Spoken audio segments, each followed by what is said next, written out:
Tu vas le résoudre à ta manière. Car si tu as permis que toutes ces choses se sont arrivées avec rapidité, Seigneur, tu sais pourquoi. Oui. De toute façon, Seigneur, je ne vais pas les plaindre. Et je n'ai pas envie de les plaindre. Et je n'ai même pas envie de prier. Parce que je sais très bien qu'ils retourneront dans le bourbier, se foutent dans le bourbier avec tous leurs péchés et toute leur impudicité, toute leur impureté. Je connais la nature humaine et je sais, Seigneur, qu'elle est changeante. Je te remercie car tu nous as protégés, tu nous as gardés. Gardés non seulement de tout ce marasme, mais tu nous as gardés fidèles. Amen. Fidèles à ta parole, fidèles à tes promesses. Et surtout, tu as fait que notre foi ne défaille point, mais au contraire, notre foi a été affermie par cette conviction que tu peux nous protéger et que tu veux nous protéger, bien sûr, en remplissant le contrat. Car on ne peut pas être protégé si on va vivre dans le péché. Ça, ce n'est pas possible. Ça, c'est clair et c'est net. Et on n'a pas besoin d'aller à l'école biblique pour le savoir, pas plus que dans une faculté de théologie. Non. Nous avons notre conscience. Elle suffit à elle seule à remplir notre esprit de la connaissance de Christ, car la parole est là pour attester que la conscience, si elle est pure, tout le reste le sera. Amen. Car c'est elle qui est gendarme et qui nous prévient en nous que s'il y a quelque chose qui ne va pas, alors le gendarme nous diront non, non, ça ne va pas. Il va falloir que tu changes. Donne-moi ta carte d'identité, c'est-à-dire montre-moi si tu es converti, oui ou non. Montre-moi comment tu t'es converti et comment tu marches avec Christ dans ta conversion. Voilà la véritable carte d'identité. Celle qui est signée de la main de Jésus-Christ, attestant dessus, non pas mon nom, mais disciples de Jésus-Christ. C'est cela que nous sommes, disciples de Jésus-Christ. Accomplis dans tous les faits, parce que chaque chose en son temps. Je te prie, afin que ceux qui ne sont pas là, pour des raisons, Seigneur, physiques et morales, je te prie de les secourir et de les aider. Amen. Je te prie pour cette sœur qui me paraît bien téméraire et qui ose dire des choses. Je prie pour que tu ne puisses pas la punir et lui donner la correction, car elle l'a déjà reçue, c'est certain. Car, Seigneur, ne nous étonnons pas. Pourquoi une sœur en Christ peut être paralysée dans un fauteuil, alors que Jésus-Christ dit au paralytique, lève-toi et marche. Il n'y a pas d'autre solution. Amen. Les choses sont claires. Quand quelque chose ne va pas dans nos vies, ne cherchons pas à gauche et à droite, mais allons dans notre chambre, fermons notre porte et prions notre Père qui est dans le ciel pour lui demander les raisons et les causes. Et le Seigneur fera un plaisir de nous le dire. Amen. Car Dieu est un Dieu juste et droit et intègre. Car il y a beaucoup de choses en nous qui ne sont pas claires. Nous sommes égoïstes. Nous pensons qu'à notre petite personne. Nous avons du mal à donner et à partager avec les autres parce que nous sommes égoïstes. Et ça, c'est un terrible péché qui est dans notre cœur. Je te prie de l'enlever, afin que nous puissions donner avec beaucoup de joie et de bonté, afin de partager avec celui qui a faim et qui a soif, de donner une couverture à celui qui en a faim, de donner un drap, de donner à manger et à boire à celui qui ne peut pas manger et boire. C'est ça le christianisme, c'est la communauté. C'est comme ça que le christianisme s'est répandu dans l'Empire romain. Et c'est pour ça que les Romains aussi ont accepté le christianisme. Au début, ils l'ont accepté. Parce que les religions, Dieu ne pouvait pas pratiquer la communauté. Toutes les religions au temps de Rome ne voulaient pas de communauté. C'était des religions égoïstes et personnelles. Adorer des dieux par intérêt. Et quand on vient à Jésus-Christ, on adore le Christ et en même temps, on partage, on donne. On le fait avec joie, avec bonheur. Et c'est comme ça que le christianisme s'est répandu dans l'Empire romain et jusqu'aux extrémités de la terre.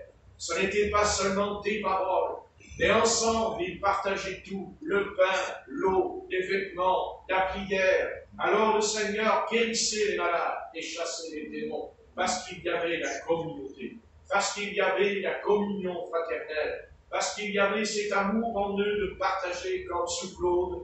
Quand il y a eu la famine qui a été annoncée par le prophète Akabu, et il nous est dit que les chrétiens ont commencé à faire des provisions et tout cela, et ils ont donné à chaque foyer, chaque maison, ils ont donné une part de leurs provisions.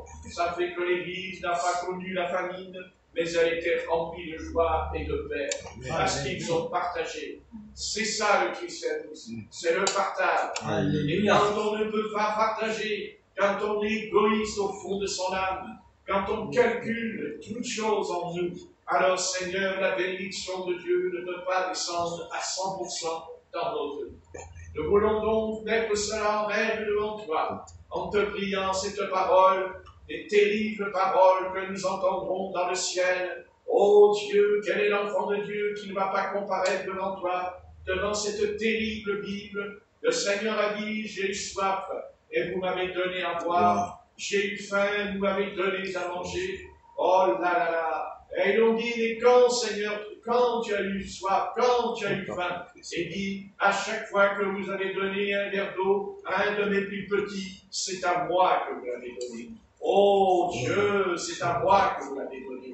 Ouvre nos yeux et fais tomber nos écailles et ouvre notre intelligence afin de comprendre, oh Dieu, ces choses, afin que quand nous irons dans le ciel, nous puissions pas entendre ce terrible reproche de ta part et que nous diras, j'ai eu soif et tu ne m'as pas donné à boire. J'ai eu faim, tu ne m'as pas donné à manger. J'ai été nu, tu ne m'as pas habillé. Et le Seigneur dira, c'est à moi que tu as fait ça. Mais moi, Seigneur, je suis un enfant de Dieu, je suis converti, je t'aime. Oui, oui, oui, tu m'aimes en mots, en phrases, en paroles. Mais dans la réalité, ta vie ne correspond pas à la parole du Seigneur. Ce n'est pas bon, toutes ces choses. Il faut que ça change. Et pour cela, le Seigneur te fait une proposition. Change et dis à Dieu, donne-moi un autre cœur et un autre esprit. Alléluia. Alléluia. Gloire à son nom. Gloire à son nom. Béni soit le Seigneur Béni soit pour sa patience, pour sa bonté, pour sa longanimité, pour sa justice. Oh, merci Seigneur. Aide-nous de le comprendre. Seigneur, qu'il n'y ait point d'égoïste dans notre cœur. Que nous ne soyons pas égoïstes au fond de nous-mêmes, mais donnons et faisons-le en disant, Seigneur, c'est pour toi. Alléluia. Alléluia. C'est à toi que je fais cela, parce que je t'aime. Et en même temps, ton enfant sera béni, pas seulement au travers du Seigneur, mais au travers aussi de ma vie, parce que ma vie n'est plus ma vie, mais ma vie est la vie de Christ. Alléluia. La vie de Christ, c'est le partage. La vie de Christ, c'est de donner. La vie de Christ, c'est de la bonté. Car Dieu est bon. Et nous aussi, nous devons pratiquer la bonté et la justice.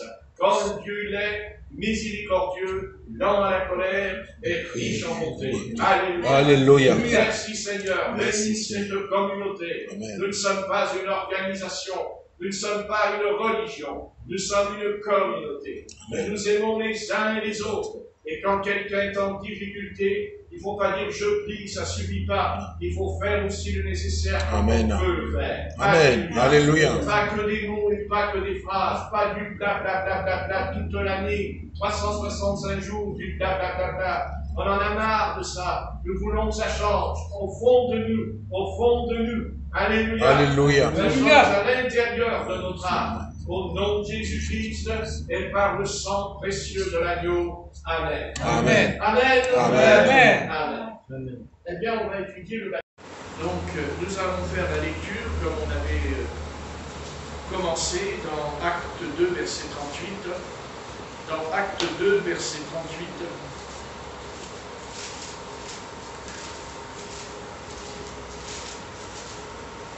Acte 2, 38, et je demandais à Jean de le lire. Tu me lis le 38 et le 39. Acte 2, 38 et verset 39. On t'écoute. Pierre leur dit, repentez-vous et que chacun de vous soit baptisé au nom du Seigneur Jésus, et pour le pardon de vos péchés, et vous recevrez le don du Saint-Esprit. Voilà. Merci Jean.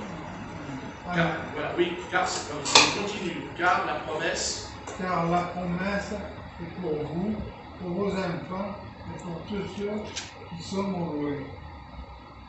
En aussi grand nombre que le Seigneur notre Dieu Isaac Paulet. Voilà, on s'arrêtera là. Donc vous avez vu qu'il y a le baptême d'eau et il y a le baptême du Saint-Esprit. Il n'y a pas de doute, il y a ça dans la parole de Dieu.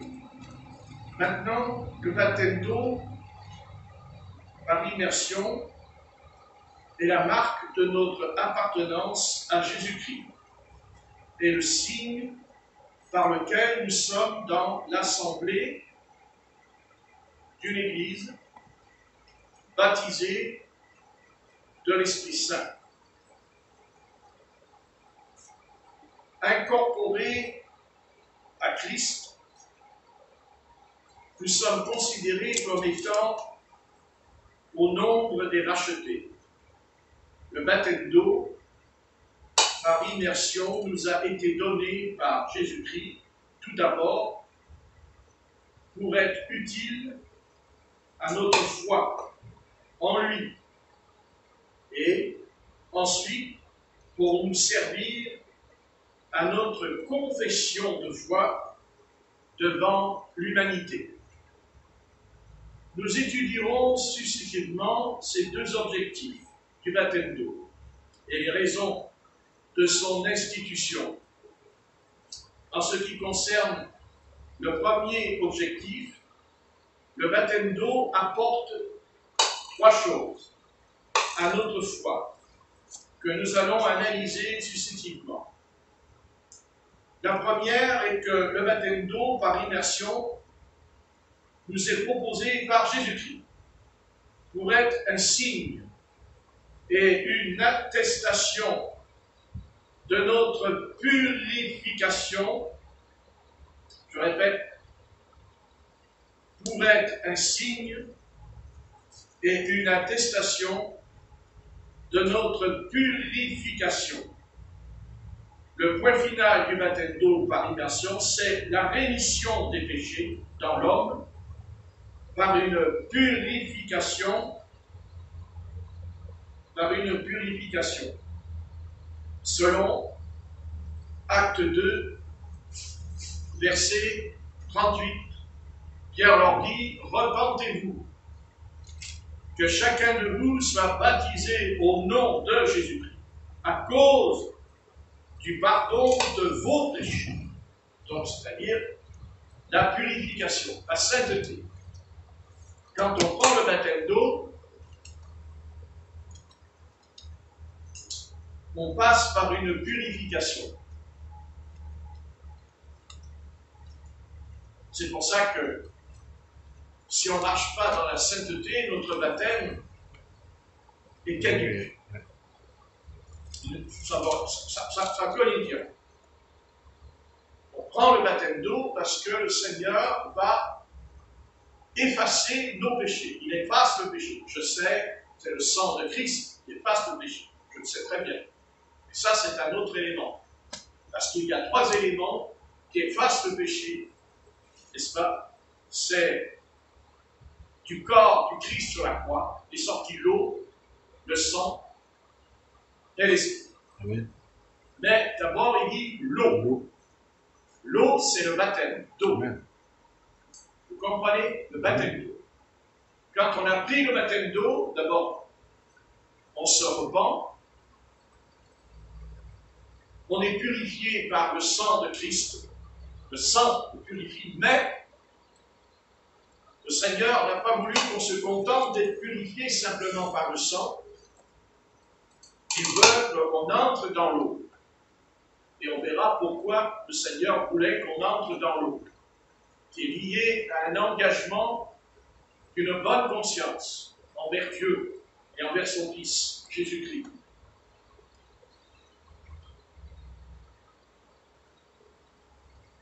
Donc quand on entre dans le baptême d'eau, qu'est-ce qui se passe? Eh bien, il y a une union avec Jésus-Christ, qui sera scellée par le baptême dans le Saint-Esprit, puisqu'il dit, vous recevrez le don du Saint-Esprit, le verset 39. Mais d'abord, ne brûlons pas les étapes, étape par étape. Repentance, baptême d'eau, rémission de nos péchés, c'est-à-dire que le jour où on est rentré dans les eaux du baptême, tous nos péchés ont été effacés. Amen. Mais ça ne veut pas dire que nous n'allons pas pécher encore. Et même si on pêche encore, le Seigneur ne tiendra pas compte puisqu'il a effacé nos péchés dans le baptême. Il ne reviendra pas sur cette affaire. Ton péché a été remis. Ton péché a été effacé. Mais ça ne veut pas dire qu'on ne peut pas tomber. Ça ne veut pas dire qu'on ne tombera pas dans le péché après le baptême. Et même si on est tombé, c'est là que Satan va nous attaquer et nous culpabiliser en disant: tu as pris le baptême, mais tu n'as pas respecté, tu n'as pas tenu ton engagement, tu es condamné. Le Seigneur dit non. Quand j'ai pris le baptême, mes péchés ont été remis. Une fois pour toutes. Amen. Et si je retombe, je ne vais pas me refaire baptiser, mais c'est le sang de Jésus-Christ qui va, à ce moment-là, me purifier. À chaque fois que je suis prêt, c'est le sang de Jésus-Christ qui me purifie. Mais d'abord, pour ce qui est la rémission de mes péchés. C'est-à-dire que les péchés ont été remis, c'est-à-dire que c'est fini, c'est terminé. Terminé. Le péché ne peut pas nous condamner quand on va partir. C'est fini. C'est une affaire réglée.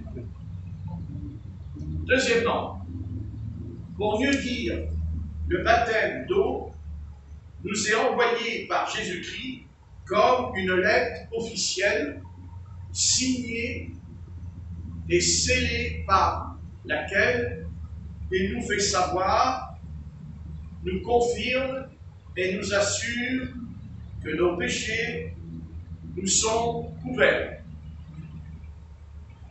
Pour mieux dire, je répète, parce que des fois, le baptême d'eau nous est donné et envoyé par Jésus-Christ comme une lettre officielle, signée et scellée par laquelle il nous fait savoir, nous confirme et nous assure que nos péchés nous sont couverts, comme on l'a vu, acte 2, 38. C'est-à-dire, nos péchés ont été abolis, effacés. Amen. Alléluia. Et qu'ils ne reviendront plus en accusation devant Dieu. Devant Dieu.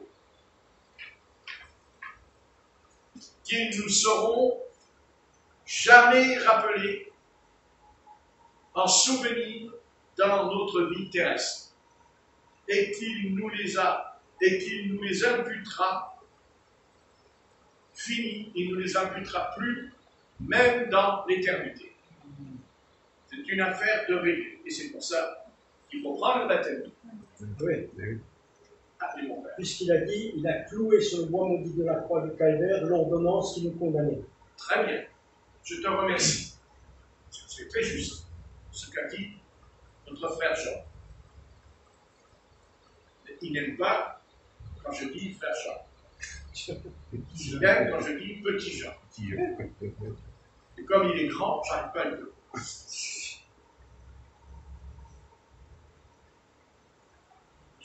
Dieu veut en effet que tous ceux qui auront cru, soient baptisés d'eau par immersion dans le nom de Jésus-Christ pour la rémission de leurs péchés. C'est clair et net dans Acte 2, 38. Ainsi, ceux qui ont osé écrire que le baptême d'eau n'était rien d'autre qu'un signe et une attestation par lequel nous confessons ouvertement notre foi devant les hommes, à la manière d'un soldat qui porte les couleurs de son prince pour marquer son appartenance. Son appartenance, c'est ça. N'ont pas pris en considération, qui est le principal dans le baptême d'eau, c'est qu'il accompagne que tous ceux qui croient et qui seront baptisés seront sauvés. C'est-à-dire que j'explique qu'il y a beaucoup de prédicateurs qui prêchent quand on prend le baptême d'eau, on devient un soldat de Jésus-Christ, on est engagé, tout ça. Mais moi, j'ai soulevé que ce qui est le plus important dans le baptême d'eau, c'est d'être sauvé. Marc 16, verset 7. Celui qui sera baptisé sera sauvé. Il sera un soldat, sera un théologien, sera un croyant. Non, sera sauvé. Amen. Ça, c'est important parce que je peux être un chrétien, mais ce n'est pas parce que je suis chrétien que je suis sauvé.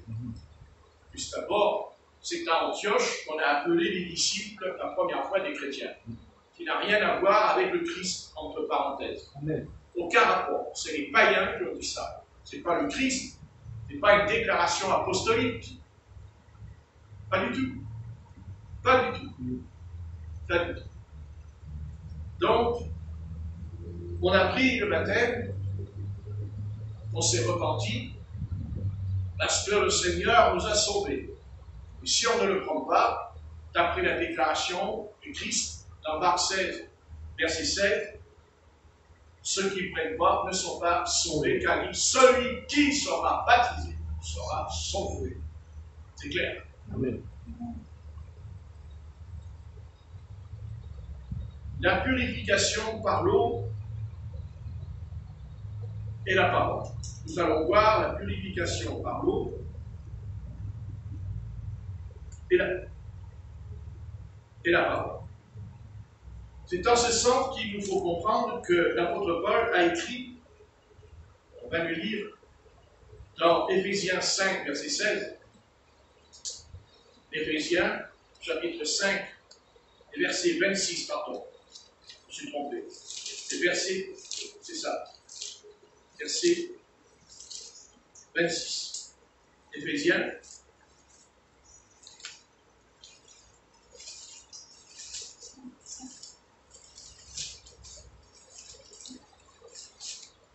chapitre 5, verset 26.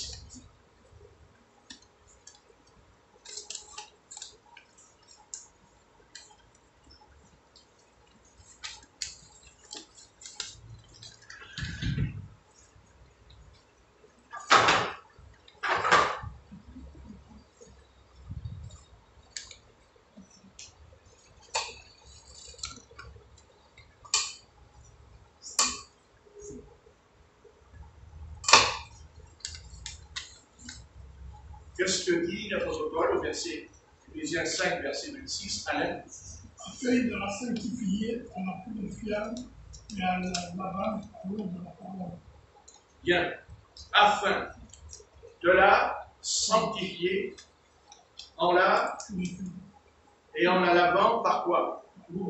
Par l'eau de la parole. Donc l'apôtre Paul appuie ici l'eau, c'est-à-dire le baptême. Quand on prend le baptême d'eau, on entre dans l'eau. Et la parole, elle est efficace quand on obéit. Amen. Quand on obéit, la parole agit en nous. Elle nous purifie. Mais il y a aussi un acte extérieur. C'est pour ça que Paul dira, afin de la sanctifier en la purifiant et en la lavant par l'eau de la parole. D'ailleurs, au verset 25, il dit, Marie, que chacun aime sa femme, comme Christ a aimé l'Église, et s'est livré lui-même pour elle, afin de la sanctifier, en la purifiant et en la lavant par l'eau de la parole. On peut même continuer pour faire paraître devant lui cette Église glorieuse, sans tache, ni ride, ni rien de semblable, mais sainte et irrépréhensible. Amen. Amen. Voilà. On peut dire aussi verset 28. Ainsi que le mari doit aimer sa femme comme son propre corps. Celui qui aime sa femme s'aime Lui-même. lui-même. Très bien. Amen. Amen. Faut-il encore savoir qui est sa femme, bien entendu. Parce qu'il y a plein de femmes. Il y a plein de femmes sur la terre. Mais il n'y en a pas qu'une. Hein. Pas deux. Une seulement. Pas tout mélanger. Hein. Les choses soient claires. Ailleurs, dans Tite 3, verset 5, Tite 3, verset 5,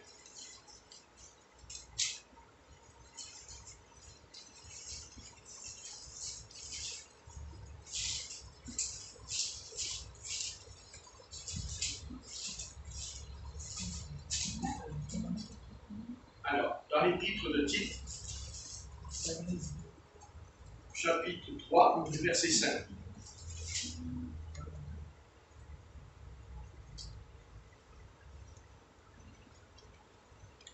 Il nous a sauvés, non à cause des œuvres de justice que nous aurions faites, mais selon la miséricorde par le bain de la régénération et le renouvellement du Saint-Esprit. Par le bain. Le bain, c'est quoi? C'est le baptême. Amen. Hein, par le bain de la régénération. Et le renouvellement du Saint-Esprit. Donc, il y a deux baptêmes. Il y a le baptême d'eau et le baptême du Saint-Esprit. Puisqu'il dit est le renouvellement. Conjonction. Une conjonction est le renouvellement.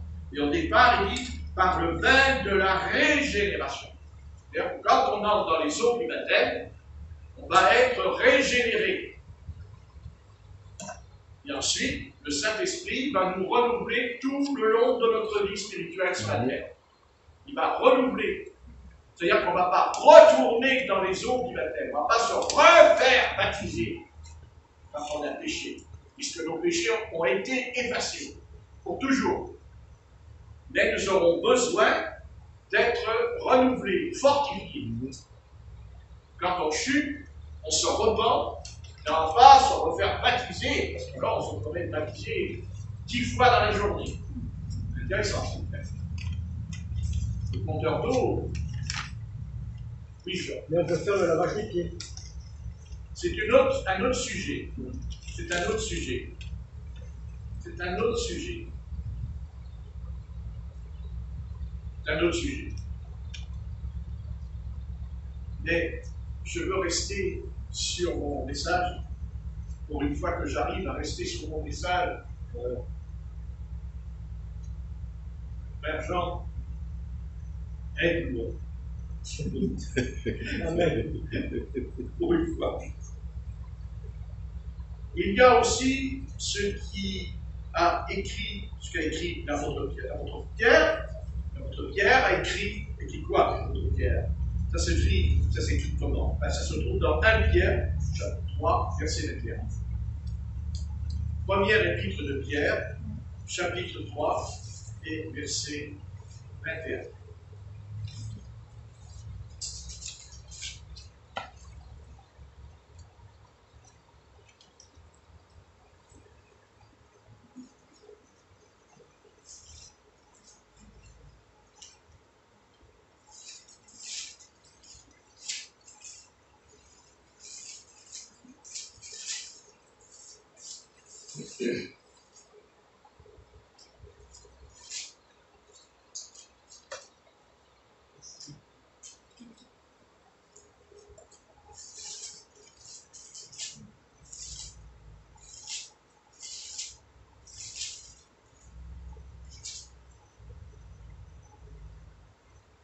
Voilà.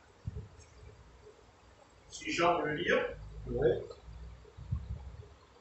Cette eau, parlant du temps de Noé, était une figure du baptême qui n'est pas la purification des souillures du corps, mais l'engagement d'une bonne conscience envers Dieu et qui maintenant vous sauve, vous aussi, par la résurrection de Jésus-Christ.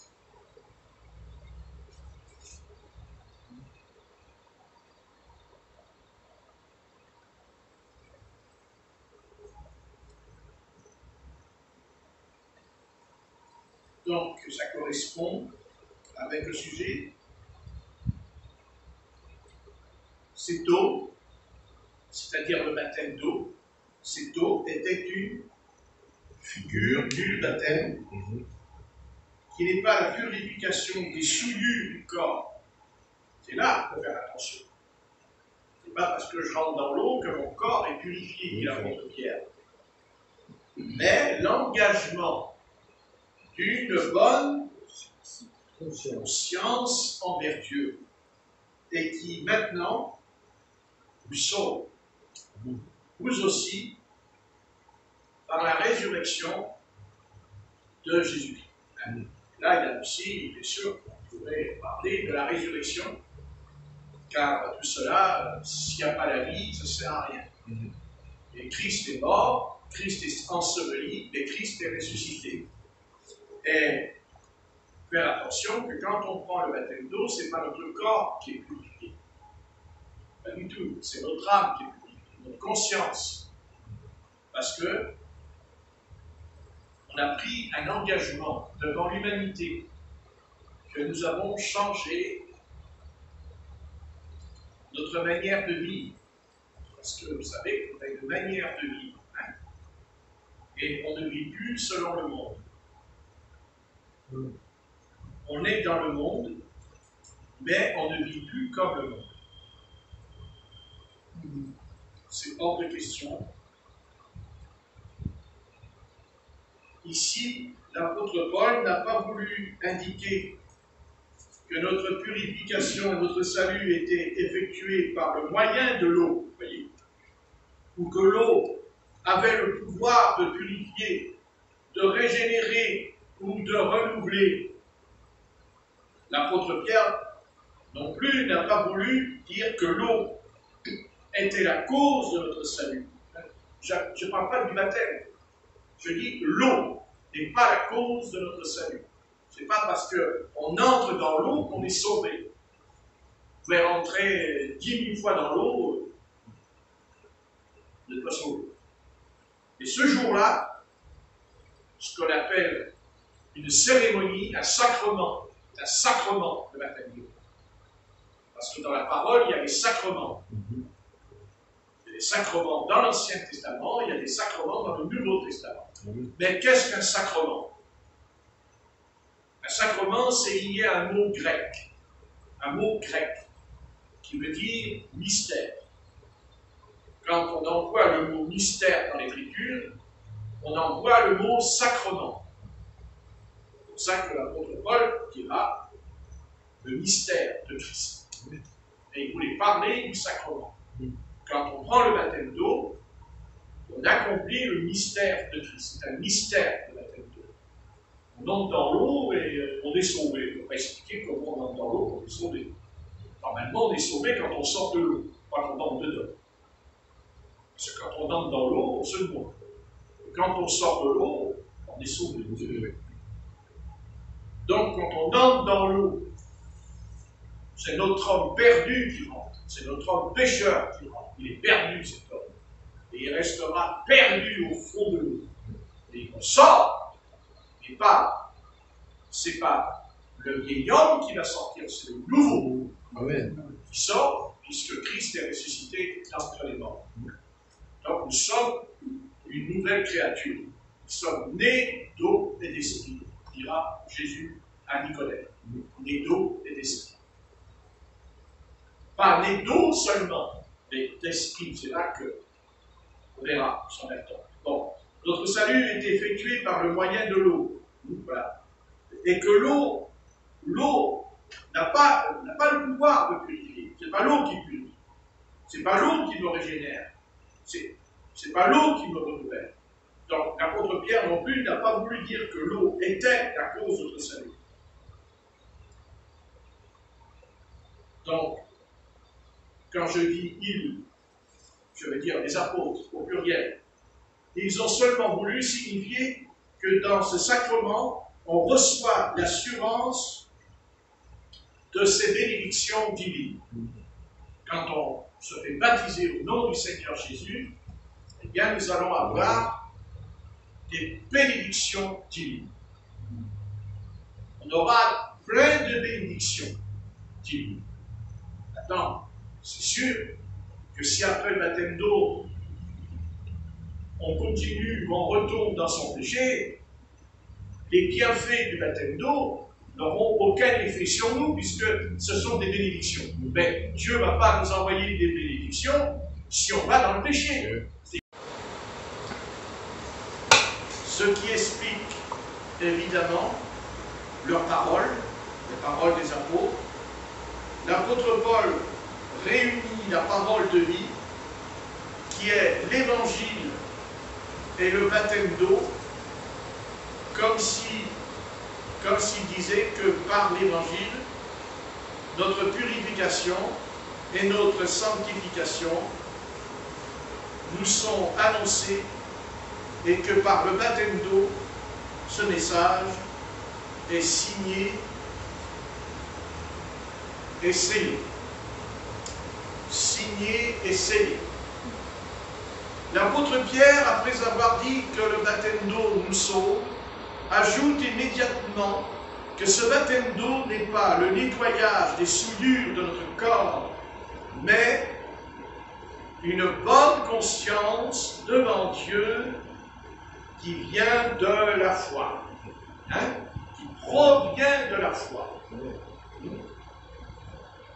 Le baptême d'eau par immersion ne nous donne pas d'autre purification que celle que procure l'aspersion du sang de Christ.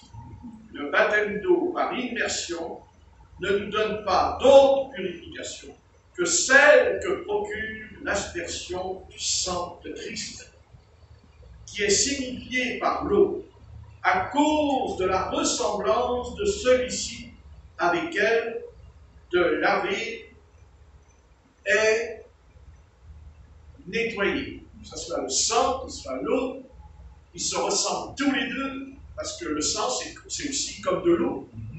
Et ils se ressemblent, et tous les deux ont pour ministère, pour objectif, la purification.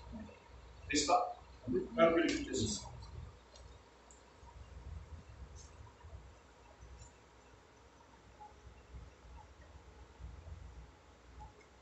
Dans 1 Pierre chapitre 1 et au verset 2, première épître de Pierre chapitre 1 verset 2,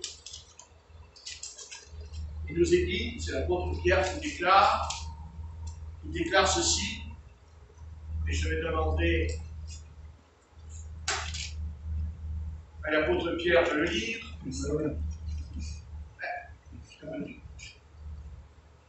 Et ils sont élus selon la puissance de Dieu le Père par la sanctification de l'Esprit, afin qu'ils deviennent obéissants et qu'ils participent à l'aspersion du sang de Jésus-Christ. Que la grâce et la paix vous soient multipliées. Amen. Vous voyez, il dit obéissant et qui participe à l'aspersion du sang de Jésus-Christ. À l'aspersion du sang de Jésus-Christ. Vous voyez? Et pourquoi? Parce que nous sommes élus selon la préscience de Dieu le Père, mais par la sanctification de l'Esprit. La sanctification de l'Esprit. Je ne parle pas du corps, là, ici, dit de l'Esprit, notre Esprit, la sanctification de l'Esprit. Et pourquoi Dieu nous sanctifie? Afin qu'ils deviennent obéissants. Voilà pourquoi le Seigneur veut, c'est pour ça qu'il nous a purifiés par le sang, par l'aspersion du sang, pour qu'on obéisse, pour qu'on devienne obéissants. Parce qu'on est désobéissants par nature. Et Dieu nous appelle à obéir. Mais on ne peut pas obéir si on n'est pas pur. On ne peut pas obéir si on n'est pas saint. Et on n'est pas saint parce qu'on marche dans la sainteté. Non. C'est pas ça la sainteté. La sainteté, c'est pas comme les pharisiens. La sainteté, c'est l'aspersion du sang de Jésus-Christ. Et ce sang précieux de Jésus-Christ en moi va procurer, va mettre en moi l'esprit d'obéissance. Je vais obéir au Seigneur. Je vais lui obéir.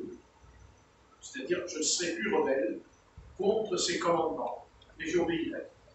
Même si je ne comprends pas, j'obéirai quand même, parce que le sang m'a purifié. C'est-à-dire que mes péchés, mon iniquité, tout cela est parti. Mais bien sûr, comment je sais que c'est parti? Parce que j'ai la paix. Parce qu'on n'avait pas la paix. On n'avait pas la paix avant de se convertir. On était angoissé. On était tourmenté.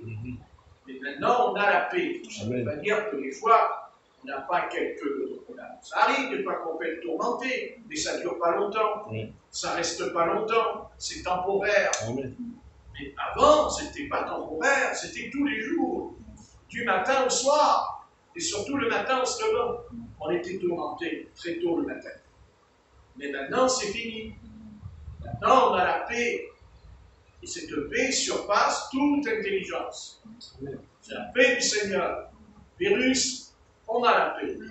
La guerre, on a la paix. On n'a rien dans son assiette, on n'a pas la paix. Ah si, on a la paix. Voilà, c'est facile à dire, hein, l'assiette. Là, il faut voir. Hein. En attendant, nous sommes sous le sang de Jésus. Le sang de Jésus. Amen. Voilà. Et c'est pour ça qu'il y a la bénédiction de Dieu sur nous, non pas à cause de nos mérites, non pas à cause de nos œuvres, non pas parce que j'aurais prié 3 heures ou jeûné, non. C'est parce qu'il y a l'aspersion. Comme l'a fait Moïse dans l'Ancien Testament, quand on lui a apporté le livre de la loi, il a pris l'hysope et il a répandu le sang sur le livre. Le sang, il a répandu le sang de l'agneau. C'est, je ne sais pas trop, c'est une sorte de. qu'on tient à la main, là, qu'on asperge. C'est une plante. C'est une plante, C'est une plante, je pense. Oui, c'est une plante. Voilà, c'est une plante qu'on trempait dans le sang et puis on aspergeait. Et donc, nous sommes aspergés. Attends, j'entends pas. Le catholique, il fait avec de l'eau bénite. Ah oui, qu'est-ce que vous voulez? Ouais, les catholiques romains. Ouais, les catholiques romains. Ouais. Voilà, pour réfuter l'erreur de ceux qui rapportent tout à la puissance de l'eau, que de montrer quelle est la signification du baptême d'eau. Pierre et l'apôtre Paul précisent de faire très attention à ça. Il est en effet impossible de trouver de meilleurs arguments, dans les textes que je vous ai fournis, de meilleurs arguments pour réfuter l'erreur de ceux qui rapportent tout à la puissance de l'eau, que de montrer quelle est la signification du baptême d'eau, qui nous éloigne aussi bien de l'élément visible que nous voyons l'eau, que de tout autre moyen d'acquérir. Oui, c'est ça, c'est l'eau. Non, c'est pas l'eau. C'est pas l'eau.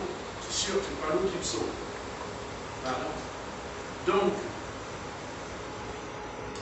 ce qui me sauve, c'est Jésus-Christ. De m'en tenir à Jésus-Christ.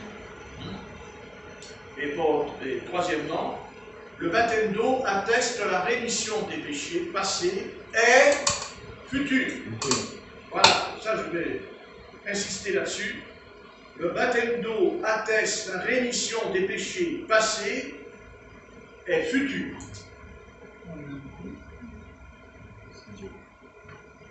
Il ne faut pas nous imaginer que le baptême d'eau nous est donné seulement pour le passé, de telle sorte que pour les péchés que nous commettrions après lui, nous ayons à chercher un nouveau remède. Et c'est ce que font beaucoup de croyants. Quand ils sont tombés après le baptême d'eau, ils cherchent un nouveau remède. Ça, c'est terrible, ça. Ah oui. Ils cherchent un nouveau remède. Donc,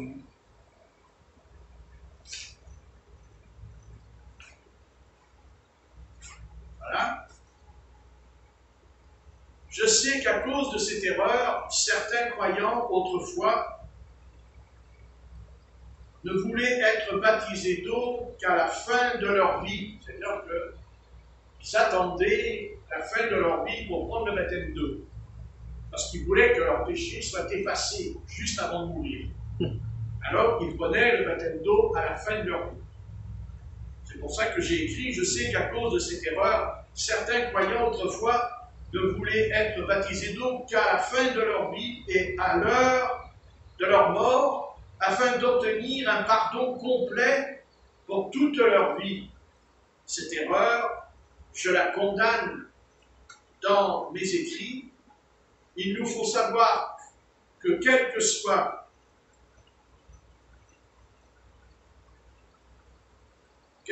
le moment où nous sommes baptisés d'eau, par immersion,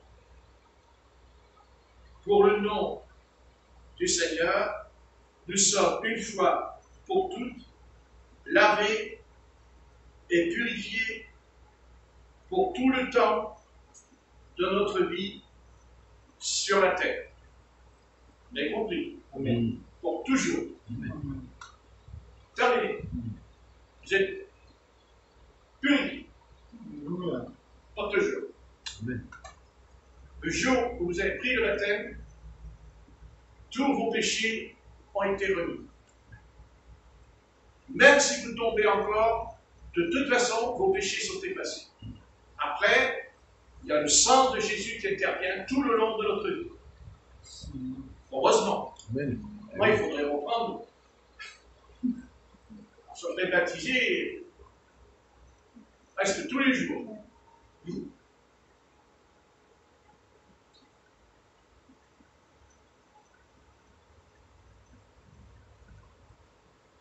Les bienfaits qui nous sont présentés dans le baptême d'eau s'étendent au cours entier de notre vie et jusqu'à notre mort. Jusqu'à notre mort, tous les péchés sont effacés. Tout le cours de notre vie, nos péchés sont effacés. Ainsi, chaque fois que nous pécherons, il nous faut nous souvenir que notre baptême d'eau en Christ et nous conformer dans la foi d'être toujours certains et sûrs de notre rémission de nos péchés. Tu comprends maintenant ce que l'Esprit te dit? C'est fini. Tu n'es plus condamné. Même si tu es condamné, tu n'es plus condamné. C'est comme ça. Ce n'est pas moi qui le déclare, c'est la parole. Et c'est l'Église apostolique, c'est les apôtres. Même s'il nous semble, après avoir été administré, qu'il appartient au passé, il n'en est pas pour autant effacé par les péchés intervenus par la suite. C'est-à-dire que, attention, c'est pas parce que Dieu a effacé tous mes péchés quand je fais le baptême d'eau, ça ne veut pas dire qu'après mon péché va être effacé si je tombe. Ah non, parce que si je pêche, il revient. Je me rappelle alors. Attention, mais prudent, parce que ce serait trop simple de dire, c'est vrai, les apôtres ont déclaré, c'est la Bible qui dit, les péchés ont été remis, c'est fini quand je fais le baptême d'eau. Et après, je tomberai dans le péché, puis je dirais, oh, bonne affaire, de toute façon, mes péchés sont remis, alors demain, je peux aller dans le péché. De toute façon, mes péchés sont remis, alors, tout va bien. Je peux vivre dans le péché. Non. Non, non, c'est pas ce que les apôtres enseignent. Les apôtres affirment que quand on entre dans les eaux du baptême, notre péché a été remis une fois pour toutes. Alléluia. Et ça ne veut pas dire que si on retombe, ça veut dire que si on retombe, le péché, lui, il a disparu, il est effacé. Non, non. Non. C'est pour ça qu'il faudra le sang de Jésus-Christ pour lui demander pardon. Amen. Et il nous purifiera à chaque fois qu'on lui demandera pardon, bien sûr. Enfin, il ne faut pas non plus lui demander pardon toute notre vie. À un moment donné, il faut que la sanctification intervienne. Ce qui dit que quand on se sanctifie, on n'y retourne pas, puis on se sanctifie. Hein? Mais je souligne ça parce que je connais beaucoup d'enfants du Seigneur qui sont extrêmement condamnés en eux quand ils sont tombés après le baptême. Ils ne savent plus quoi faire. Parce qu'ils disent, mais j'ai pris le baptême, je me suis engagé dans le baptême. Donc je vais pu aller dans le péché puisque j'ai pris un engagement avec le Jésus-Christ. Et voilà que je retombe. Et Satan va venir et va dire, tu vois, tes péchés n'ont pas été remis puisque tu tombes. Et c'est pas vrai. Ton péché a été effacé, mais si tu tombes dans le péché, attention, ça ne veut pas dire que tu ne sentiras pas la condamnation puisque tu pêches. Oui. Alors, le sang de Jésus, l'aspersion, c'est le sang de Jésus qui va nous purifier. C'est le second étape en nous. Parce que le Seigneur savait que nous allions tomber. Il le savait. Le Seigneur sait très bien que si je prends le baptême d'eau, je ne vais pas devenir 3 fois saignant. Il le sait. Oui. Voilà. C'est pour ça qu'il a voulu qu'il a versé le sang. L'eau, le sang. Et aussi la vie, l'esprit. Les 3 rendent témoignage. Les 3 rendent témoignage qu'il était le Fils de Dieu. Qu'il était le Fils de Dieu. Et la pureté de Jésus-Christ nous y est offerte. Elle demeure aussi efficace. Elle dure toujours et ne peut être abolie par aucune tâche. Elle enlève et nettoie nos souillures et nos impuretés. Donc le Seigneur a fait tout ça en nous. Quand on a pris le baptême, Christ a fait tout ça en nous. Et il ne reviendra pas là-dessus, il ne nous condamnera pas. Ce n'est pas comme les païens, ce n'est pas comme les inconvertis. Quand ils meurent, ils sont condamnés par le péché. Le péché les poursuit. Ils sont condamnés par le péché. Mais pas nous. Nous, on ne sera pas condamnés. On sera jugés. Mais on sera jugés au tribunal de Christ. Mais pas au jugement avec les païens. Nous n'allons pas rejoindre le jugement dernier. Nous, on n'ira pas au jugement dernier. Au contraire, c'est nous qui jugerons les pécheurs. C'est tout le contraire que nous ferons, puisque nous sommes ressuscités en Christ. La résurrection en nous. Donc, il ne peut être aboli, donc c'est réglé. Mais ce n'est pas pour autant que cela doit nous inciter, ni nous autoriser à pécher. Vous voyez, c'est ça que je veux faire comprendre aussi. En prêchant ça, je ne vous incite pas à dire, ah bah oui, bah alors le Seigneur il a remis les péchés, alors c'est écrit dans l'Acte 2:38, l'apôtre Pierre me le dit, l'apôtre Paul, alors c'est bon, allez, hop, je peux aller dans le péché. Non, il dit non, je dis non. Cela ne doit ni nous inciter, ni nous autoriser à pécher. Plus facilement, à l'avenir, nous ne sommes pas en effet encouragés par cela à manifester ce genre d'inconscience. Cela ne doit ni nous inciter, ni nous autoriser à pécher plus facilement à l'avenir. Parce qu'avant de nous convertir, on péchait facilement. Maintenant, on ne pêche pas facilement quand même. Parce que même si on est tenté, on a quand même, on a peur. Hein, on a peur. On se dit, oui, mais le Seigneur, on a peur. Avant, on n'avait pas peur. C'est comme quelqu'un qui plonge en haut d'une falaise, il n'a pas peur. Hein. Il plonge dans l'eau. Bien sûr. Il peut se casser la tête sur un caillou au fond de l'eau, mais ça, il ne le sait pas. C'est ce qui arrive au monde ce soir. Il a plongé, il plonge. Voilà, il ne s'est pas cassé. Le monde se fracasse. Mais pas nous. Amen. Nous, on ne plonge plus. Parce que nous, on a plongé dans l'eau, mais au bon endroit. On a plongé là dans l'eau, mais au bon endroit. On a bien plongé. Plongé. Avec l'aide des serviteurs du Seigneur. Amen. On peut se baptiser tout seul. Parce que ça m'arrive des fois. Des fois, je le fais. Des moi, je le fais. Je me mets dans ma baignoire, là, avec tout seul, je me mets, je peux aller me rebaptiser au nom de Jésus-Christ. Voilà, je me dis comme ça, je vais être bien chrétien demain matin. Puis c'est là qu'il y a un problème, et puis, tiens, t'as plongé tout à l'heure. Ça, c'est le caractère est bon. Mais, parce qu'il fallait plonger, à chaque fois que notre caractère commence à bouillir, marquez, les épouses seraient d'accord. Quand le mari s'emporte, elle dit chérie, va dans la baignoire, fais-toi baptiser. Après, quand tu auras fini, tu sors et tu viens voir. Vous voyez? Et alors il sort de la baignoire, il sort de la baignoire, tout mouillé. Elle dit chérie, tu peux m'essuyer? Et son épouse répond quand tu seras gentil avec moi, je t'essuierai. Ah.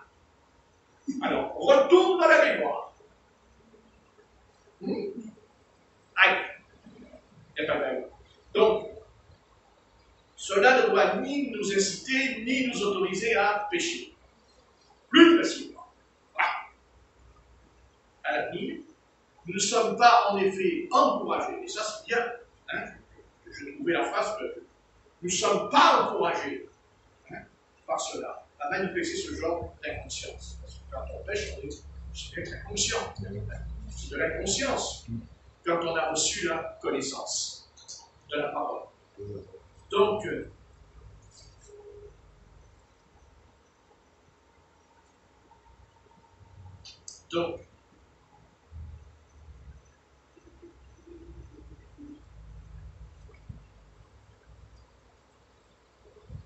voilà, c'est pour ça que ainsi, chaque fois que nous pécherons, il faut nous souvenir de notre baptême d'eau. Hein, de se souvenir de notre baptême d'eau. C'est bien de le rappeler à certains. Ça. Hein? Donc, cette doctrine est seulement donnée à ceux qui, après avoir péché, sont navrés et se plaignent, accablés et chargés par le poids de leur péché, afin qu'ils se relèvent et ne soient consolés et qu'ils ne retombent pas dans la honte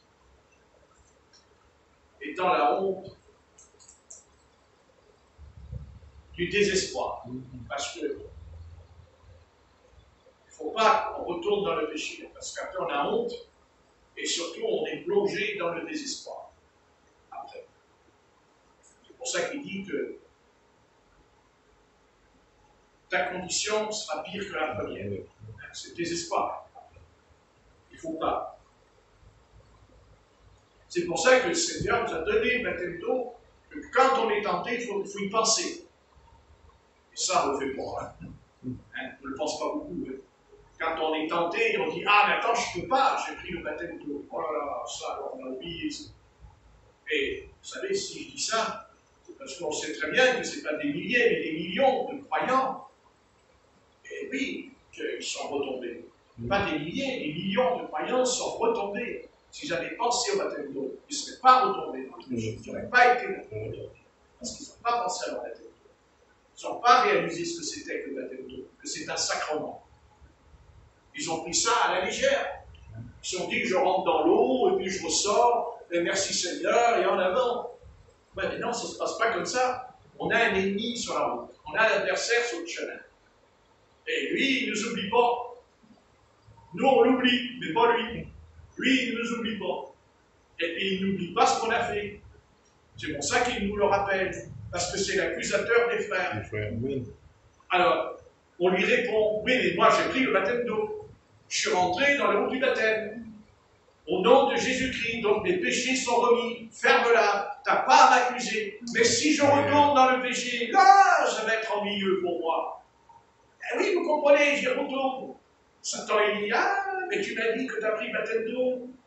Tu t'es engagé devant le Seigneur et devant les hommes. Parce que le baptême qu'on a fait avec notre sœur Rebecca, elle l'a fait devant vous. C'est pas simplement devant Jésus-Christ qu'elle l'a fait. Elle l'a fait devant vous. Elle l'a fait devant l'humanité. Elle l'a fait pour rendre témoignage que Jésus-Christ l'a sauvée quand elle l'a pris. Alors, il faudra qu'elle fasse très attention. Mais c'est valable pour nous. C'est valable pour nous. Oui. Mais maintenant, attention, ne pas tomber dans le piège de l'ennemi en disant « Je suis tombé, j'ai pris le baptême et je suis condamné. » Non. Ton péché, il est effacé, terminé. C'est pas moi, c'est la Bible, c'est fini. Oui, mais d'accord, mais j'ai péché. Alors tu invoques le sang de Jésus et te purifie. En quelques instants, si tu dis Seigneur, je me pardonne, et le sang de Jésus te purifie. Et après, il ne faut pas dire ben, le sang de Jésus tu me purifie toute ma vie. Ah, je ne vais quand même pas pécher toute ma vie. À un moment donné, il va y avoir la sanctification de l'esprit. L'esprit va rentrer, il va me sanctifier. C'est-à-dire, il va me faire grandir, il va me faire mûrir. C'est-à-dire que je vais devenir un homme mûr, un homme fait. Et Satan, bien sûr, n'aura plus cette emprise et ce pouvoir. Mais ça ne veut pas dire qu'il abandonnera, puisqu'il est dit que au bout de 3 fois, il a laissé Jésus tranquille, mais il dit qu'il l'attaqua dans un moment favorable, dans un autre moment favorable. C'est pour ça qu'il faut veiller, prier sans cesse. Vous voyez? Donc, tu as pris le baptême d'eau, c'est réglé, tes péchés sont effacés, c'est pas la peine de te laisser accuser, condamner par l'ennemi. C'est pas la peine, c'est fini, ton péché est effacé. Alors, si tu retombes, bien sûr que tu te sentiras condamné. Alors, repens-toi et invoque le sang de Jésus-Christ et va te pardonner, il va effacer tout de suite, même maintenant pendant que je prête. Il va effacer l'accusation en toi. Bien sûr, il ne faut pas te dire « Ah, ben, le Seigneur, il m'a pardonné, j'ai retrouvé la paix, tout va bien, et après on recommence. » Non. C'est pas ce qu'enseigne l'Église apostolique, c'est pas ce que disent les apôtres et les prophètes. Mais on a un avantage sur le juif. Et notre avantage, c'est que nous sommes baptisés dans le nom de Jésus-Christ, qui est le Messie d'Israël.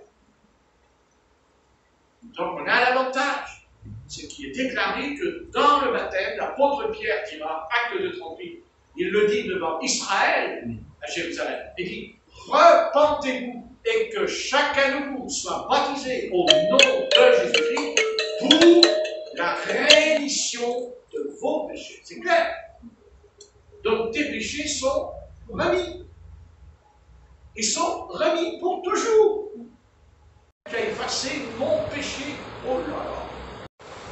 Que j'étais pécheur. Par contre, quand on ne va pas dans le péché, on est toujours pécheur, c'est ce que dira l'apôtre Jean, que celui qui dit qu'il n'a pas de péché, il ment, il se trompe. Ouais. Mais il dit aussi que celui qui pratique le péché est du diable, aussi dit l'apôtre Jean. Vous voyez, il y a un équilibre.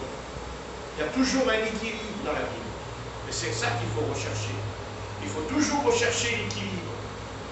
Il faut qu'on soit équilibré pour dormir. Il faut être équilibré pour manger. Amen. Il faut être équilibré pour travailler. Il faut être équilibré pour s'habiller. On s'habille comme il faut, mais on ne s'habille pas avec de la luxure pour frapper les regards. Pourquoi on s'habille? Pour frapper les regards, pour montrer comment je suis habillé, pour qu'on me regarde. Où est-ce que je m'habille?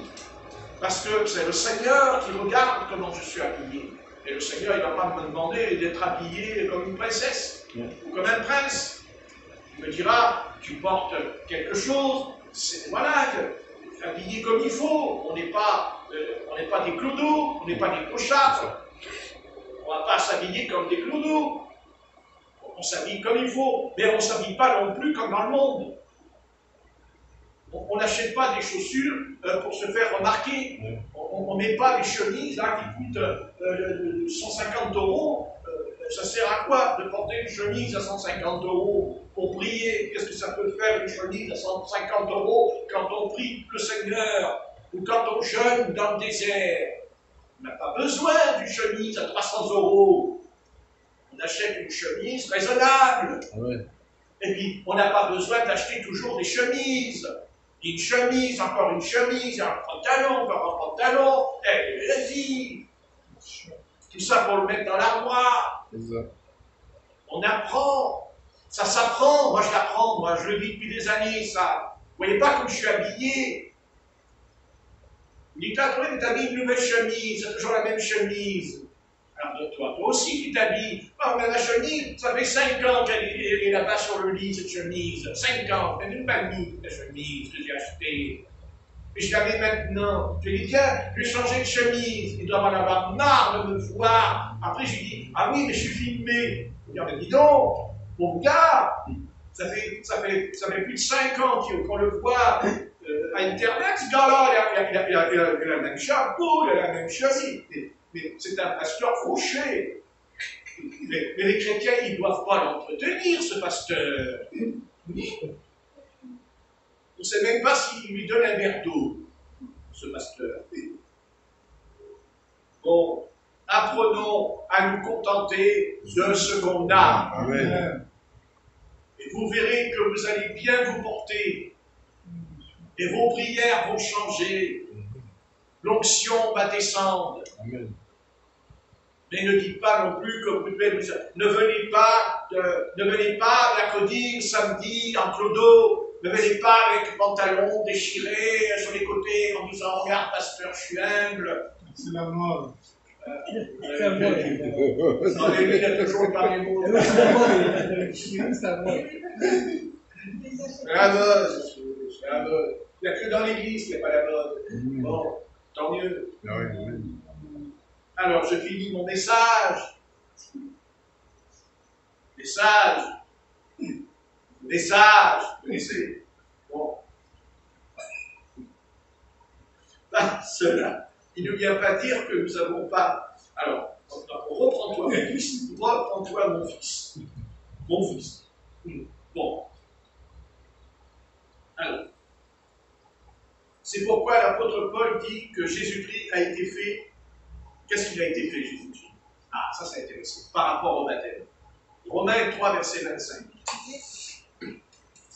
Romains, chapitre 3, verset 25.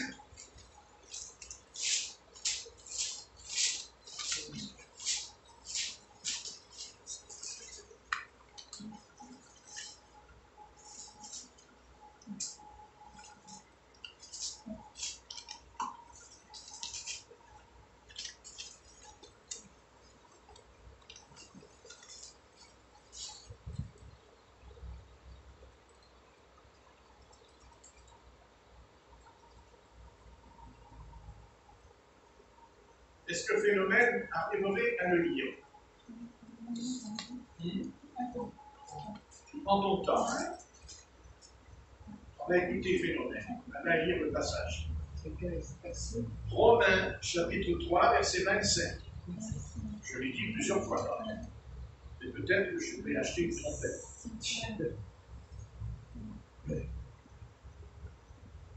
Christ est lui que Dieu a destiné à être par son sang une explosion pour celui comme homme, jusqu'à de nous, ainsi que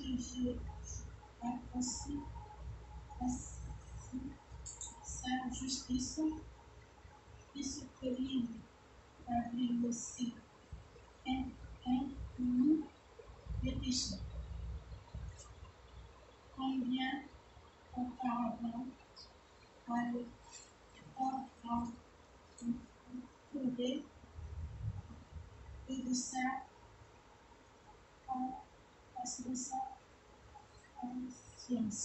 patience, il a des comptés dans les temps présents. Des maintenant à être juste tout en déclarant juste celui qui a la foi en Jésus-Christ. Ça va aller. Merci, Pedro.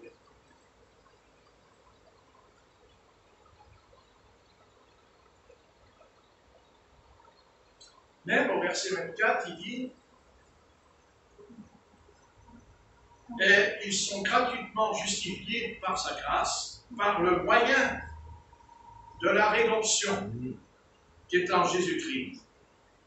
C'est lui que Dieu a destiné à être par son sang, pour ceux qui croiraient, victimes propitiatoires, afin de montrer sa justice, parce qu'il avait laissé impunis les péchés commis auparavant au temps de sa patience. Il montre ainsi sa justice dans le temps présent, de manière à être juste, tout en justifiant celui qui a la foi en Jésus. Donc le Seigneur est devenu une victime expiatoire. C'est ça que l'apôtre Paul explique ici, en gros. Expiatoire. Expié. Expié, ça veut dire qu'il a été crucifié. Il est mort, par la mort, il a expié le péché. Il dit, si on croit qu'il est devenu une victime propitiatoire,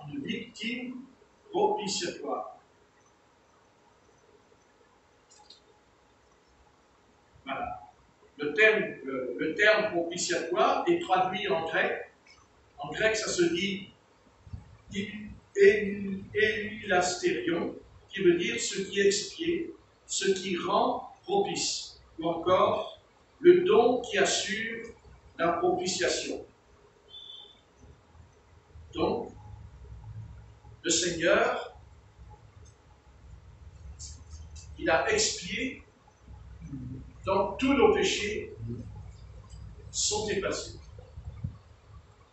Tous nos péchés sont caducs. C'est terminé. C'est le mot, caduc. C'est fini. Voilà. C'est important pour ne plus vivre comme ça, même si on est tombé, ça fait rien. Non pas ça fait rien qu'on est tombé, mais ça fait rien. Dieu a effacé, de toute façon, le péché. Quand on est rentré dans les eaux du baptême. J'insiste, dans les eaux du baptême. Parce que c'est ce que dit l'apôtre Pierre. L'apôtre Pierre le dit bien, le Christ le dit, celui qui sera baptisé sera sauvé. Et celui qui n'est pas baptisé sera condamné. Vous voyez, sera condamné. Condamné, c'est-à-dire le péché le rappellera là-haut. Le péché va l'accuser là-haut. Et quand on sait déjà ce que c'est, on sait déjà que quand on pêche, on se sent accusé. On sait très bien de quoi on parle, au fond de nous. Un païen qui pêche, il ne se sent pas accusé. Par contre, attention, il a quand même une conscience. Et il sait que s'il a volé, ça n'ira pas en lui. Il le sait. S'il a volé, il le sait. S'il a commis un crime, il le sait. Alors, il le sait puisqu'il s'enfuit. Il se cache, comme un homme. Un criminel, quand il tue, il se cache, il ne se laisse pas prendre. S'il avait la conscience tranquille, il se laisserait prendre. Mais il ne l'a pas. Ça n'empêche pas de continuer, parce qu'après, on tombe dans la démologie, c'est-à-dire la science des démons. Mais ce n'est pas le sujet. Donc, par cela, il ne vient pas dire que nous n'avons pas une perpétuelle et continuelle rémission de nos péchés jusqu'à la mort. Il vient simplement indiquer que notre Père Céleste a donné à son Fils unique, Jésus-Christ, au pauvre pécheur qui est blessé, c'est-à-dire qu'après notre conversion, si on tombe dans le péché, nous ne sommes plus condamnés puisqu'il a effacé, c'est marqué, la rémission, dit l'apôtre Pierre. Mais si on tombe, on sera blessé sur le chemin. On est blessé après. Voyez. Blessé dans leur conscience. Je parle des croyants, pas des païens. Quand on a pris le baptême, notre péché est effacé et on peut retomber dans le péché. Mais notre péché, il est effacé quand même. Mais nous serons blessés sur le chemin. Blessés dans notre conscience. Et qu'est-ce qu'elle fait, cette conscience? Elle soupire après le médecin. elle soupire auprès d'un docteur, c'est-à-dire le Christ, qui est le docteur de notre âme, le médecin de notre âme. La miséricorde de Dieu leur est offerte. En revanche, ceux qui s'attendent à l'iniquité et en prennent prétexte pour se permettre de pécher volontairement ne font que susciter contre eux la colère et le jugement de Jésus-Christ. C'est-à-dire qu'il y a deux sortes de péchés après notre conversion. Il y a le péché volontaire et le péché involontaire.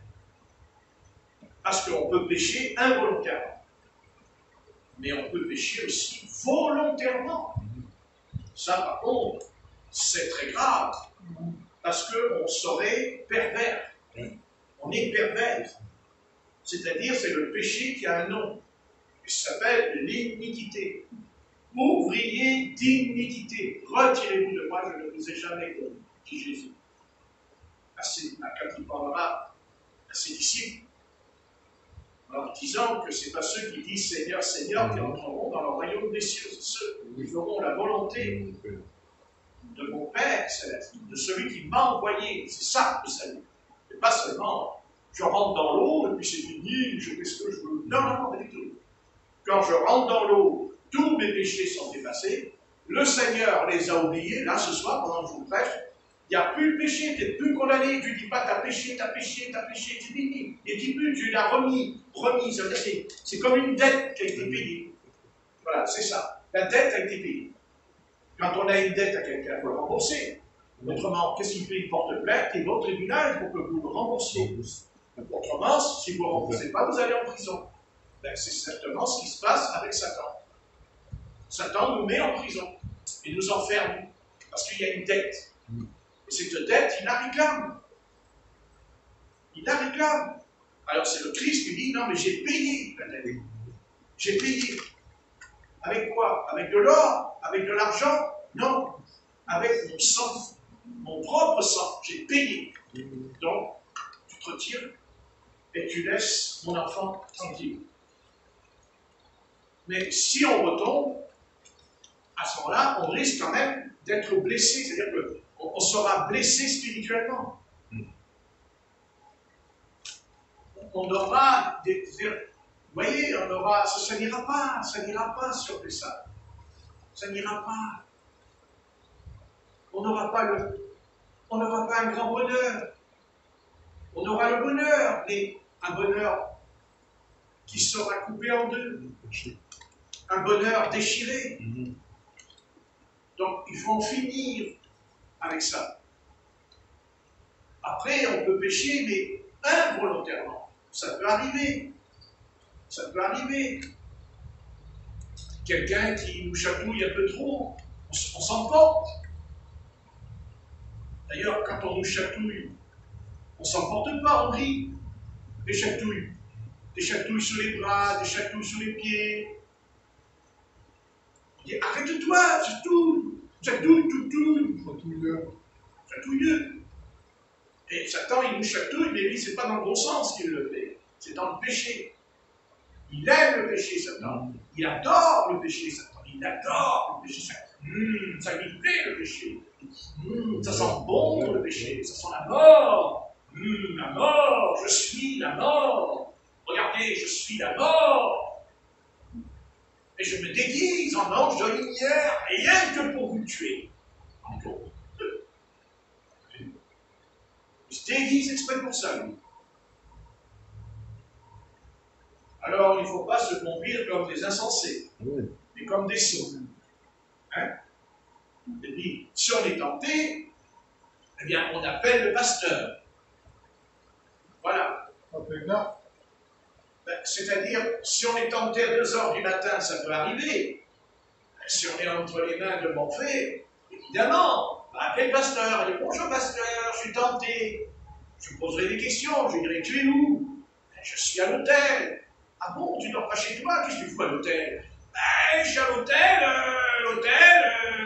j'étais dans la rue, il y a une minette qui m'a dit, écoute, je vais te soulager ton problème, tu montes avec moi dans la chambre, et moi, pasteur, je te téléphone, qu'est-ce que je dois faire? Alors je te dirais, ben déjà, il n'y a pas grand-chose à faire, parce que c'est déjà trop tard, il ne fallait pas monter avec elle dans la chambre. Alors qu'est-ce que tu fais? Tu ouvres la fenêtre et tu sautes.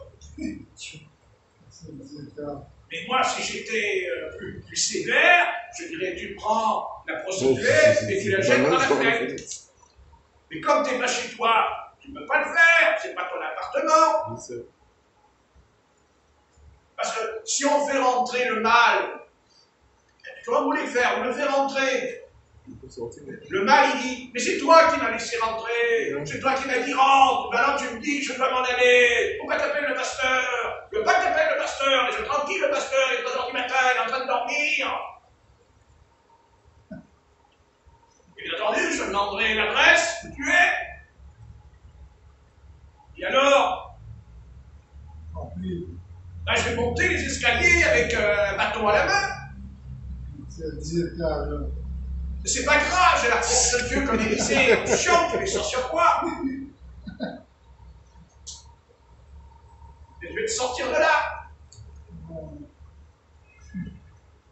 Et bien sûr, je te dirai, ben voilà, non seulement tu es dans le péché, mais cette âme-là, elle est perdue à cause de toi, parce que tu aurais dû lui rendre témoignage que le Christ voulait la sauver. Oui. Quand tu vas arriver là-haut, comment tu vas faire? Cette âme, elle va crier en enfer, elle va dire, il est où le gars qui est avec moi dans la chambre?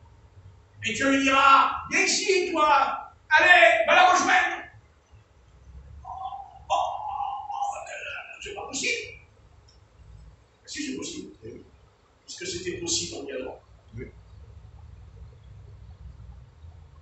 Mais je ne prêche pas pour vous. Ici, je sais très bien qu'il n'y a pas ce genre de choses. Et comme je suis enregistré, peut-être que ça va réveiller quelques consciences sur Internet. Peut-être que quelqu'un va tomber dessus. Et je sais bien, pas ici. Pas ici. Heureusement, quand il n'y a plus que ça. Déjà qu'on n'est pas nombreux. Mais c'est pour expliquer. Vous voyez? C'est pour montrer.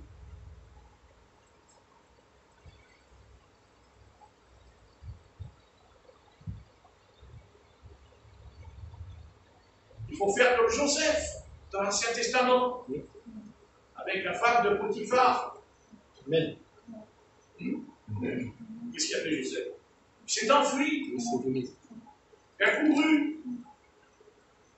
Mais l'autre a attrapé sa tunique.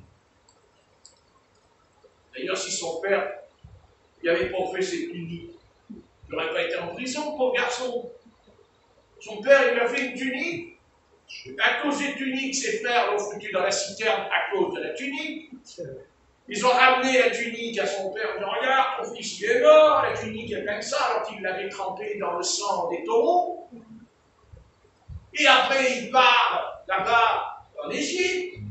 Ah, bien sûr, il va avoir une tunique, pauvre garçon. Il n'a pas de peau de sa tunique, celui-là. La femme de Potiphar, elle l'attrape, il s'est échappé, il a laissé tomber sa tunique. Elle a ramassé la tunique, et elle a dit à son mari en rentrant, regarde, Joseph, et sa tunique, il voulait coucher avec moi. Hop, 20 ans de prison, dis donc. Ça coûte cher, les tuniques.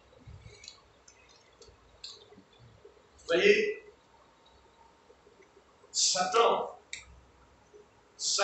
ne lâche jamais. Jamais. Jamais. Voyez, jamais. Parce que si nous n'avons pas de volonté, lui, il en a à notre place de la volonté. Donc, le seul moyen de le terrasser, et il n'y en a pas d'autre.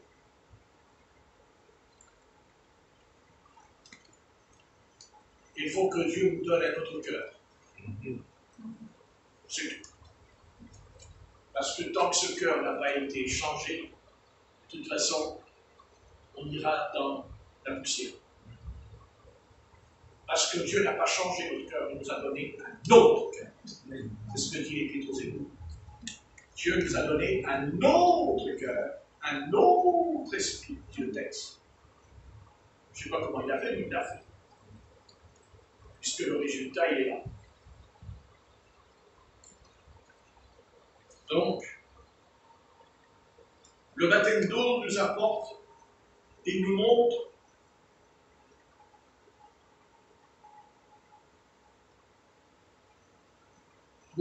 que nous sommes crucifiés en Jésus-Christ, ainsi que notre vie nouvelle en lui. Comme le dit l'apôtre Paul dans Corinthiens chapitre 6 et verset 6, verset 3. Romains 6, verset 3. J'ai dit l'épître aux Romains, chapitre 6, verset 3 à 4. Je n'ai pas une trompette, là, je crois. Trompette. Il faut écouter. J'aime bien mieux Corinthienne. Oui, non, j'ai dit Romains. Voilà, après c'est du Romain, mais avant c'est du Corinthienne. Oui, alors, Romains, chapitre 6, et verset 3. Romains 6, et verset 3. Il nous est dit, ignorez-vous que nous tous qui avons été baptisés en Jésus-Christ, c'est en sa mort que nous avons été baptisés. Nous avons donc été ensevelis avec lui par le baptême en sa mort, afin que comme Christ est ressuscité des morts pour la gloire du Père, de même aussi, nous marchions en nouveauté de vie. Voilà, nous marchions en nouveauté de vie. Mais c'est lié au baptême. Oui. Je vous signale que c'est du baptême d'eau que je parle là. Hein? Ignorez-vous que nous tous qui avons été baptisés en Jésus-Christ, c'est en sa mort que nous avons été baptisés. Donc quand on rentre dans l'eau, ce n'est pas seulement de l'eau, mais je suis baptisé dans la mort de Christ. Je suis crucifié avec lui, dans sa mort. Donc, verset 4, nous avons donc été ensevelis avec lui par le baptême en sa mort, afin que comme Christ est ressuscité, or, voyez, voilà, c'est ça le vrai baptême d'eau. Le vrai baptême d'eau, c'est que je suis baptisé en sa mort, dans sa mort. Je suis mort avec Christ, il est mort avec Christ sur la croix. Et que dit l'apôtre Paul? En effet, si nous sommes devenus une même plante avec lui par la conformité à sa mort, nous le serons par la conformité à sa résurrection. Sachant que notre vieil homme a été crucifié avec lui, afin que le corps du péché soit réduit à l'impuissance, pour que nous ne soyons plus esclaves du péché. Vous voyez? Notre corps de péché est rendu à l'impuissance. Parce qu'il y a une puissance dans notre corps. Il y a une puissance terrible. Cette puissance, c'est la tentation. On est tenté. C'est pour ça qu'il dit, délivre-nous de la tentation, délivre-nous du mal. Ne nous invite pas en tentation. Parce que c'est une puissance terrible en nous. La puissance d'envie, c'est l'envie, surtout chez les hommes, surtout chez les hommes. Plus chez les hommes que chez les femmes. Sorte de très, très fort. Et la puissance de Dieu a rendu impuissante cette affaire. Et oui.